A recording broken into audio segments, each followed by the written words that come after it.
میں مفتی محمد احمد رئیسی میرا دین میری جنت چینل کی جانب سے آپ حضرات کی خدمت میں حاضر ہوں۔ اگر کوئی ایسا شخص ہے حالانکہ اس نے کوئی گناہ نہیں کیا ہے کہ جس پر جھوٹا مقدمہ دائر کیا گیا ہے، کوئی قتل نہیں کیا ہے، چوری نہیں کیا ہے، زنا نہیں کیا ہے، جتنے چیزیں ہوتے جس کے سبب اس پر مقدمہ دائر ہوتا ہے انہوں نے ایک چیز بھی نہیں کی، صاف سیدھا بندہ ہے، لیکن پھر بھی اس پر کسی نے جھوٹا مقدمہ دائر کیا ہے۔ اب اس جھوٹے مقدمے کے سبب عدالت کے چکر بھی اس پر لگتے ہیں، وکیلوں پر پیسے بھی اس کے رکھتے ہیں، یہ بیچارہ پریشان اور تکلیف اور اذیت میں ہوتا ہے۔ اب وہ اس سے چھٹکارا حاصل کرنا چاہتا ہے، عدالتوں میں جانے کے باوجود بھی اسے یہ چھٹکارا حاصل نہیں ہو رہا۔ تو میں ایک ایسا وظیفہ آپ کو بتاتا ہوں، اگر آپ اس پر عمل پیرا ہوں گے اور اس پر مقررہ اوقات میں متعین مقدار میں اس وظیفے کو پڑھتے رہیں گے، اللہ تبارک و تعالیٰ کی ذات سے کامل امید اور یقین ہے کہ ان عدالتوں کے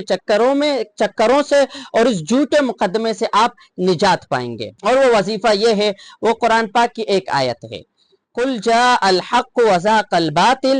إِنَّ الْبَاطِلَ كَانَ زَهُوقًا قُلْ جَاءَ الْحَقُّ وَزَهَقَ الْبَاطِلُ إِنَّ الْبَاطِلَ كَانَ زَهُوقًا۔ یہ قرآن پاک کی ایک آیت ہے، اول آخر درود شریف، اول آخر درود شریف پڑھے، پھر اس آیت مبارکہ کو 11 مرتبہ 21 دن تک پڑھتے رہے، مقررہ اوقات میں متعین مقدار میں، اللہ تبارک و تعالیٰ کی ذات سے کامل امید ہے، یقین ہے کہ اس جھوٹے مقدمے سے آپ نجات پائیں گے، چھٹکارا پائیں گے اور آپ سکون اور اطمینان کی زندگی گزاریں گے۔ اس طرح کی اچھی ویڈیوز دیکھنے کے لیے ہمارے فیس بک پیج کو فالو کریں، ہمارے یوٹیوب چینل کو سبسکرائب کریں۔ جزاک اللہ۔